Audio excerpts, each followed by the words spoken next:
Uttarakhand GK जो आपका test है उसकी अगली सीरीज है ये। उत्तराखंड जीके में जितने भी आपके करंट अफेयर्स वगैरह की आपकी जो डिमांड थी उसको ध्यान में रखते हुए हमने इसे तैयार किया है। उत्तराखंड के भौगोलिक, ऐतिहासिक, सांस्कृतिक, राजनीतिक, इकोनॉमिक और जितने भी आपके परिदृश्य होते हैं सभी को इसमें सम्मिलित करने का प्रयास किया है। आप इसका जो पीडीएफ है हमारे टेलीग्राम चैनल से प्राप्त कर लें। मैंने बोला है कि टेलीग्राम चैनल का लिंक हम आपके डिस्क्रिप्शन में डाल देते हैं, वहां से आप ले लें। और जो आपके सुझाव हैं वो हमें आप कमेंट बॉक्स पर लिखें, और आपको कैसा लग रहा है सीरीज इस पर भी कमेंट जरूर करिएगा। और जो आपका इस सीरीज में हमने मुख्य फोकस करा है वो आपका आने वाले जो समीक्षा अधिकारी यानी कि उत्तराखंड लोक सेवा आयोग जिन परीक्षाओं को करा रहा है ये ध्यान में रखिएगा, क्योंकि आने वाले जितने भी पेपर हैं वो फिलहाल अभी उत्तराखंड लोक सेवा आयोग के हैं। चाहे वो आरओ की डेट आई हो, चाहे वो आपका अधिशासी अधिकारी की आई हो, चाहे वो आपके बंदी रक्षक का पेपर हो, या फिर दरोगा की जो संभावित वो है, वो सब आयोग के हैं। तो आयोग का पैटर्न थोड़ा अलग है, इसीलिए मैं अभी इनमें आपके कूट वाले क्वेश्चन या कथन कारण वाले क्वेश्चन नहीं डाल रहा हूँ। शुरू में हमने सीरीज उसी के साथ शुरू करी थी, लेकिन अभी कोई विज्ञप्ति यूके SSS ने नहीं निकाली है, तो उसी को दृष्टिगत रखते हुए हमने इसको उत्तराखंड लोक सेवा आयोग के पैटर्न पर तैयार किया है। आप सभी के लिए बहुत इंपॉर्टेंट होगा। तो उत्तराखंड में पहला क्वेश्चन है, निम्नलिखित में से कौन सा जिला पौड़ी जिले के साथ सीमा नहीं बनाता? उत्तराखंड का एक ऐसा जिला जिसकी सबसे अधिक जिलों के साथ सीमाएं लगती हैं। तो इसमें कुमाऊं की तरफ से आपका नैनीताल जिला है, और आपका अल्मोड़ा जिला है। गढ़वाल की तरफ से आपका कर्ण चमोली है, आपका रुद्रप्रयाग है, टिहरी है, देहरादून है, हरिद्वार है। तो कुल 7 जिलों की सीमाएं इसके साथ लगती हैं। रुद्र इसमें आपका जो उत्तरकाशी जिला है वो इसके साथ सीमा नहीं बनाता है, बाकी सब लगती हैं। 5 जिलों की गढ़वाल की तरफ से, 2 जिलों की कुमाऊं की तरफ से, तो टोटल 7 जिलों की सीमाएं लगती हैं। और उत्तर प्रदेश का आपका जो अंतरराज्यीय सीमा है वो भी इसको छूती है, उसके साथ भी लगती है, जो आपका कोटद्वार वाला हिस्सा है। निम्नलिखित में से कौन सी पर्वत चोटी चमोली जिले में स्थित नहीं है? चमोली जिले में हाथी पर्वत आपको पता है, चौखंबा, गंधमादन सब आपके चमोली में। श्रीकंठ, श्रीकंठ जो आपका पर्वत चोटी है वो आपका उत्तरकाशी जिले में है, ना कि चमोली में। श्रीकंठ। अगला क्वेश्चन है, ऊंचाई के आधार पर उत्तराखंड को कितने जलवायु प्रदेशों में बांटा गया है? उत्तराखंड के जलवायु के आधार पर, वैसे तो भारतीय उसमें आपका उत्तराखंड शीतोष्ण जलवायु में आता है, क्योंकि इसका जो मैदानी भाग है, तराई है, शिवालिक है, वो उष्ण कटिबंध में, मध्य हिमालय आपका समशीतोष्ण में है, और उच्च हिमालय आपका शीत कटिबंध में है। तो कुल मिलाकर के इसे हम शीतोष्ण जलवायु कहते हैं, जिसमें 6 महीने लगभग गर्मी रहती है, 6 महीने ठंडी।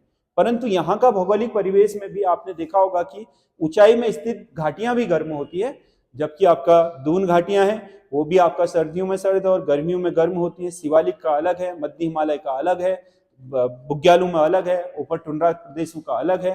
तो कुल मिलाकर के उत्तराखंड में जो डॉक्टर SC खरकाल हैं उन्होंने आपके उत्तराखंड के जलवायु प्रदेशों को 6 भागों में विभाजित किया है। 6 भाग उत्तराखंड का पर्टिकुलर जो जलवायु प्रदेश है, यहाँ की भौगोलिक विविधता के कारण ये 6 प्रदेश बनते हैं। उत्तराखंड में भूकंप आने का सबसे बड़ा कारण क्या है? उत्तराखंड भूकंप जोन आपका 5 और 4 में है, मतलब दोनों जोन में, आधा हिस्सा 5 में है अति संवेदनशील, आधा हिस्सा संवेदनशील में, क्योंकि हिमालय की पूरी पट्टी आपके इसी संवेदनशील जोन में आती है। तो उत्तराखंड में जो भूकंप आने का कारण है उनमें तो सभी कारण है। बड़े बांधों के जलाशयों से भी तल में दबाव बनता है, उससे भी टेक्टोनिक प्लेटें टूटने के कारण भूकंप आ सकता है। ज्वालामुखी विस्फोट, उत्तराखंड में, हिमालय में कोई ज्वालामुखी नहीं है तो ये नहीं होगा कारण। भूस्खलन, भूस्खलन से कई बार आपका जब बड़े बड़े आपके क्षेत्रों में भूस्खलन होता है तो उससे भी धरती हिलने लगती है। और उसके अलावा विवर्तनिकी गतिविधियां, ये सबसे बड़ा कारण है। विवर्तनिकी मतलब पृथ्वी के भूगर्भ में जो आपके उसकी टेक्टोनिक प्लेटों के सेटलमेंट होते हैं उनके दौरान उनमें जो टूट फूट होती है वो सबसे बड़ा कारण होता है आपके उत्तराखंड के हिमालयी प्रदेशों में भूकंप आने का। उत्तराखंड में यमुना की सबसे अंतिम सहायक नदी कौन सी है? उत्तराखंड में यमुना की सबसे अंतिम सहायक नदी है आपका आसन, जो आपका टोंस नदी मिलती है यमुना में कालसी, उसके ठीक नीचे आपका जो रामपुर मंडी है वहां पर आसन मिल जाती है, फिर उसके नीचे आपके यमुना राज्य से बाहरी हो जाती है। तो सबसे अंतिम जो सहायक है वो है आसन नदी, तो इसका ये सही होगा। निम्नलिखित में से किस स्थान पर टोंस पहले ही मिल जाती है, ध्यान में रखिएगा, टोंस नदी यमुना में उससे पहले ही मिल जाती है, वो आपके दाहिनी ओर से मिलती है, आसन बाईं ओर से। रामपुर मंडी बोलते हैं जिस स्थान पर ये मिलती है, रामपुर मंडी, ये आपका जो आसन बैराज है उसके ठीक नीचे बना हुआ है। अगला क्वेश्चन है, निम्नलिखित में से किस स्थान पर गर्म जल स्रोत नहीं है? गर्म जल कुंड बद्रीनाथ में है, तप्त कुंड, यमुनोत्री में भी है आपके कुंड, गौरी कुंड तो खुद ही गौरी कुंड गर्म कुंड है, गंगोत्री में नहीं है, गंगोत्री में तप्त कुंड यानी कि गर्म जल का कोई कुंड नहीं है। यहां भी है यमुनोत्री में, बद्रीनाथ में भी और गौरी कुंड में भी है। कैंसर रोधी टेक्साल नामक रसायन, कैंसर के इलाज में प्रयोग किया जाने वाला जो टेक्साल नामक रसायन होता है, उत्तराखंड में किस जड़ी बूटी में पाया जाता है? उत्तराखंड से प्राप्त होने वाली जो आपका धुनेर नामक जड़ी बूटी है उसमें आपका टेक्साल नामक जो रसायन है वो पाया जाता है। प्रशासनिक आधार पर उत्तराखंड में कितने प्रतिशत वन राजस्व विभाग के अधीन है? प्रशासनिक आधार पर उत्तराखंड में 4 भागों में है, वन विभाग जिनका प्रशासन करता है, राजस्व विभाग जिनका प्रशासन करता है, ग्राम पंचायत वन पंचायत जिनका प्रशासन करती है, और कुछ वन आपके इंडिपेंडेंट हैं जो आपके पालिका या व्यक्तिगत वन है। तो उसमें आपका उत्तराखंड में टोटल वनों में ये परसेंट तो आपका किसका है, जो वन विभाग के अधीन है, ये वाला परसेंट है आपके जो वन पंचायत है उनके अधीन। 13.76% आपका जो इसका सही आंसर है ये राजस्व विभाग के अधीन है। यानी कि आपने देखा होगा बहुत सारे क्षेत्र ऐसे हैं जहां पर पटवारी या उनके द्वारा, उनका जो विभाग है उनके द्वारा चीजों को किया जाता है या करवाया जाता है। आपने देखा होगा कि पेड़ काटने की मंजूरी वगैरह भी वहां पर पटवारी वगैरह से लेनी पड़ती है, जबकि जो वन विभाग है वो सीधे वन विभाग में फाइल लगती है। तो ये अपने अपने क्षेत्र होते हैं। तो उत्तराखंड में 13.76% जो वन है वो आपके राजस्व विभाग के अधीन है। अगला क्वेश्चन है, नंदा देवी जैव आरक्षित क्षेत्र कौन से जिले का भूभाग नहीं है? नंदा देवी बायोस्फीयर रिजर्व आपके 3 जिलों में है, पिथौरागढ़, चमोली और बागेश्वर। इनके सम्मिलित क्षेत्र में लगभग आपका 5900 वर्ग किलोमीटर में ये आपका फैला हुआ है। तो इसमें बागेश्वर है, ये चमोली भी है और पिथौरागढ़ भी है, रुद्रप्रयाग जिले में नहीं है। ढाल के ऊपर 2 समान ऊंचाई वाले बिंदुओं को मिलाने वाली रेखा में की जाने वाली कृषि पद्धति कहलाती है सीढ़ीदार कृषि, ढालू कृषि, समोच्च कृषि या रेखीय कृषि। तो 2 समान ऊंचाई वाले बिंदु को क्या बोलेंगे? समोच्च। यानी कि हमारे पास ऐसा ढलान है तो हमने इस सीधी रेखा में ना तो इसका झुकाव यहां बनाया ना यहां, क्योंकि यहां से जो पानी बरसेगा वो आपकी अगर सीधी रेखा होगी, ढलान नहीं होगा, तो ना यहां को गिरेगा ना यहां, बल्कि इस रेखा में, हल रेखा में फंस जाएगा, इससे यहाँ नमी प्राप्त होगी। अगर हम इसको थोड़ा भी ढलान दे देंगे तो इधर निकल जाएगा, इधर ढलान देंगे तो इधर निकल जाएगा। इसीलिए समोच्च कृषि में बिल्कुल क्या बनाई जाती है? पंक्तियां सीधी, 2 समान ऊंचाई वाले रेखाएं बनाई जाती है, ना तो इधर ढलान ना उधर ढलान। इससे एक निश्चित मात्रा में पानी वहां पर रुक सकता है, तो उसे समोच्च कृषि या कंटूर फार्मिंग कहा जाता है, कंटूर फार्मिंग कहा जाता है। उत्तराखंड पर्यटन विकास बोर्ड का अध्यक्ष कौन होता है? उत्तराखंड में पर्यटन के विकास और उसके संबंध में नीति निर्णय लेने के लिए जो आपका पर्यटन विकास बोर्ड बनाया गया है उसमें सचिव भी होते हैं, निर्देशक भी होते हैं। तो उसका जो अध्यक्ष होता है वो उत्तराखंड में पर्यटन मंत्री होता है। उत्तराखंड में, क्योंकि पर्यटन मंत्रालय अलग ही मंत्रालय है, उसका एक मंत्री होता है उत्तराखंड में, जिसके पास भी पर्यटन मंत्री का प्रभार है, वो आपका अपने आप ही क्या हो गया? पर्यटन विकास बोर्ड का अध्यक्ष हो गया। हरिद्वार को कुपिला कहकर संबोधित किया था। ये 4 आपके विदेशी यात्री हैं जिनमें से कुपिला या कपिला कहा था हरिद्वार को सरुद्दीन। सरुद्दीन आपका जो अरब आक्रमणकारी था, सॉरी मध्य एशिया का आक्रमणकारी था जो तैमूर लंग, उसके साथ आया था सरुद्दीन, उसी ने आपका हरिद्वार के लिए कुपिला शब्द का प्रयोग किया था। अगला क्वेश्चन है,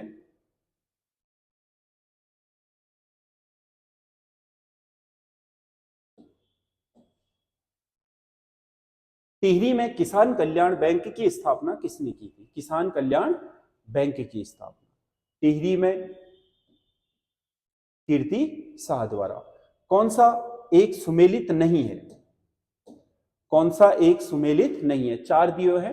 मानवोदय काव्य, भरत कवि, ठीक है। गणराज वंश काव्य, गणराज वंश का जो काव्य है वो सुदर्शन शाह का नहीं है बल्कि ये मौला राम का है। ये सुदर्शन शाह नहीं है बल्कि मौला राम है। ये आपका इसका सही हो गया। प्रेम पथिक, तोताराम, ठीक है। रामायण प्रदीप, मेघाकर शर्मा, ये भी ठीक है। अगला, राज्य वृक्ष बुरांस में फूल खिलने का सही समय क्या होता है? बुरांस में फूल खिलने का, बुरांस का जो फूल खिलता है वो खिलता है मकर संक्रांति से विश्वत संक्रांति। मकर संक्रांति मतलब 15 जनवरी को और विश्वत संक्रांति 14 अप्रैल को। तो इसी बीच में आपका उत्तराखंड में जो राज्य वृक्ष है बुरांस, उसका फूल खिलने का समय होता है। तो फरवरी से अप्रैल इसका सबसे बढ़िया समय होता है। ऊंचाई वाले जो हिस्से हैं उनमें थोड़ा देर से खिलता है, निचले हिस्सों में थोड़ा जल्दी खिल जाता है। राज्य का पहला दुग्ध संघ 1949 में कहां स्थापित किया गया था? राज्य का जो दुग्ध संघ है वो 1949 में पहला दुग्ध संघ के रूप में हल्द्वानी में स्थापित किया गया था। ये उत्तराखंड का पहला दुग्ध संघ है। दुजाऊ नामक जल विद्युत परियोजना किस नदी पर है? दुजाऊ जल विद्युत परियोजना है पश्चिमी नयार पर। नयार की भी दो शाखाएं हैं, पूर्वी नयार और पश्चिमी नयार। ये पश्चिमी नयार पर है। उत्तराखंड राज्य में अब तक कितनी विधानसभाएं निर्वाचित हो चुकी हैं? कितनी विधानसभाएं? 2002, 2005, 2007, 2012, 2017, 2022। क्योंकि सारी विधानसभाओं ने अपने कार्यकाल पूर्ण करे हैं उत्तराखंड में।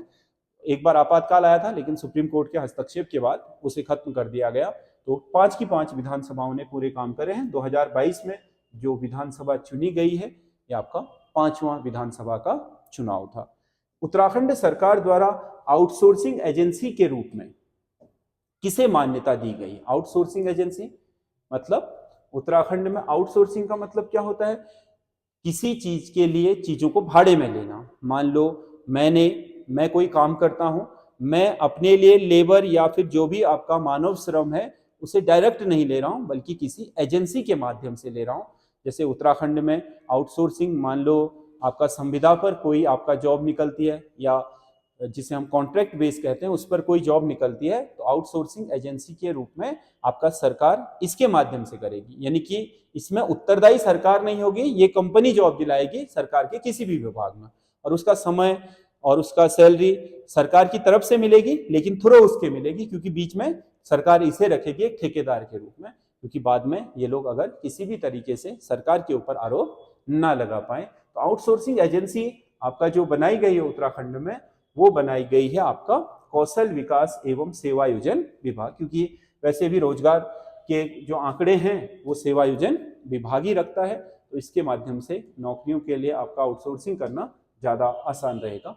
उत्तराखंड सरकार द्वारा ग्लोबल इन्वेस्टर्स समिट 2023 के आयोजन हेतु निवेश का लक्ष्य कितना रखा गया है? मतलब दुनिया भर के जो आपके निवेशक हैं उनका एक समिट उत्तराखंड में जो 2023 में है, तो उसमें आपका 2.5 लाख करोड़ रुपया इन्वेस्ट करने का लक्ष्य रखा गया है कि इतना हम इनसे इन्वेस्ट कराएंगे जिससे रोजगार के अवसर बढ़े उत्तराखंड में, आपके उत्तराखंड में प्रति व्यक्ति आय बढ़े और व्यापारिक गतिविधियां तीव्र हो। इसके लिए 2018 में पहली बार ग्लोबल इन्वेस्टर समिट कराई गई थी उत्तराखंड में। ये आपके दूसरी ग्लोबल इन्वेस्टर समिट है जिसमें आपका दुनिया भर के आपके इन्वेस्टर यहाँ पर आपके इन्वेस्ट करने के उद्देश्य से आएंगे। अगला क्वेश्चन है, राष्ट्रीय ग्रामीण आजीविका मिशन के तहत आजीविका संवर्धन हेतु उत्तराखंड के किस जिले को स्कॉच सिल्वर अवार्ड दिया गया है? राष्ट्रीय ग्रामीण आजीविका मिशन नेशनल लाइवलीहुड प्रोग्राम है जो, उसके तहत आपका बढ़िया काम करने के लिए आजीविका संवर्धन मतलब अधिकतर लोगों को उनके जीवन यापन करने योग्य आय दिलाने और उसके गुण सिखाने के लिए जो आपका काम हुआ है उसके लिए सिल्वर स्कॉच अवार्ड दिया जाता है। तो ये आपका मिला है हाल ही में चमोली जिले को। ये करंट अफेयर से है। उत्तराखंड के किस स्थान या छावनी परिषद का नाम जसवंतगढ़ रखने का प्रस्ताव केंद्र सरकार को भेजा गया है? जसवंतगढ़, केंद्र सरकार के पास प्रस्ताव भेजा गया है लेस डाउन छावनी, क्योंकि जो आपका छावनी परिषद होते हैं वो रक्षा मंत्रालय के अधीन होते हैं, इसीलिए ये प्रस्ताव रक्षा मंत्रालय को गया है। जसवंत जो गढ़ है वो आपका जसवंत सिंह के नाम पर रखने का निर्णय लिया गया है। ये महान योद्धा है जो आपके महावीर चक्र के विजेता है, और 1962 के भारत चाइना युद्ध में इन्होंने अकेले एक मोर्चे को संभाला और उसमें चाइनीज को बहुत देर तक अपने आप से ही अकेले से ही रोके रखा।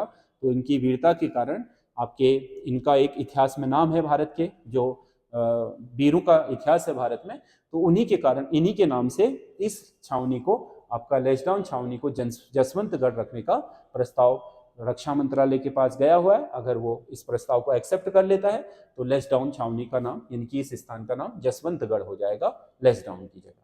अगला क्वेश्चन है, हाल ही में भारतीय सेना द्वारा एक्स एक्वेरियन युद्ध अभ्यास चौबटिया में किस देश की सेना के साथ किया गया है? चौबटिया, रानीखेत के चौबटिया में आपके दो देशों की सेनाओं का अभ्यास हुआ है हाल ही में, मालदीव और भारतीय सेना का।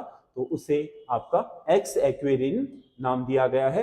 ये आपका भारत और मालदीव की सेना का है, भारतीय सेना और मालदीव की सेना का युद्धाभ्यास है। अगला क्वेश्चन है, हाल ही में प्रकाशित पुस्तक साइबर एनकाउंटर्स के लेखक कौन है? अभी आपके प्रकाशित हुई है, आपके इसका विमोचन मुख्यमंत्री द्वारा किया गया है। साइबर एनकाउंटर्स आपका बहुत महत्वपूर्ण पुस्तक है, जिसमें आपका उत्तराखंड के जो डीजीपी हैं, director general of police Ashok Kumar, इन्होंने इसे लिखा हुआ है और इसका विमोचन किया जा चुका है। जो साइबर स्पेस या साइबर अपराध या उससे संबंधित विषयों पर पुलिस किस तरीके से काम कर रही है, क्या वो है, उसके विषय में लिखी गई। नीति आयोग द्वारा जारी बहुआयामी गरीबी सूचकांक में पिछली गणना की तुलना में कितने प्रतिशत अंकों की कमी आई है? बहुआयामी जो गरीबी सूचकांक है उसमें आपका 8% अंकों की कमी आई है। पहले ये आपका 17.5 होता था, अब हो गया है ये आपका 9.5। तो ये आपका 8% अंक की कमी इसमें दर्ज की गई है। तो ये 25 क्वेश्चन है, आपको कैसे लगे आप हमें इसे कमेंट पर लिख करके बताइएगा। और हमारे जो वीडियो हैं उनके बारे में अगर आपको सुझाव देने हैं तो वो भी आप दे सकते हैं। हम लगातार ये सीरीज चलाते रहेंगे जब तक कि आपके ये पेपर हो नहीं जाते हैं, और मुझे उम्मीद है कि इससे आपको बहुत हेल्प मिल रही होगी। और जो बच्चे आपका कोचिंग लेने में आपके सक्षम नहीं है, उन्हें इन प्रश्न पत्रों को पढ़ने के बाद ये भी आइडिया आ जाएगा कि किन किन चीज़ों को पढ़ना है और कैसे पढ़ना है। क्योंकि मैं अधिकतर चीज़ें आप देखिएगा कि आपकी जिन पुस्तकों से क्वेश्चन बनते हैं उन्हीं से बनाता हूँ, लेकिन ऐसे बनाता हूँ जैसे आयोग बनाता है कि हाँ, कि आपको प्रश्न पता तो है परंतु उत्तर लेने में आपको कंफ्यूजन हो जाता है, क्योंकि आप डायरेक्ट पढ़ के जाते हो बहुत सारी चीज़ों को, प्रश्न दूसरे वे में पूछ लेता है तो आप फंस जाते हो। तो मैं चाहता हूं कि आपको एक पढ़ने का समग्र नजरिया मिल जाए, जिससे कि आप पढ़ाई को बहुत बढ़िया तरीके से कर सको। धन्यवाद।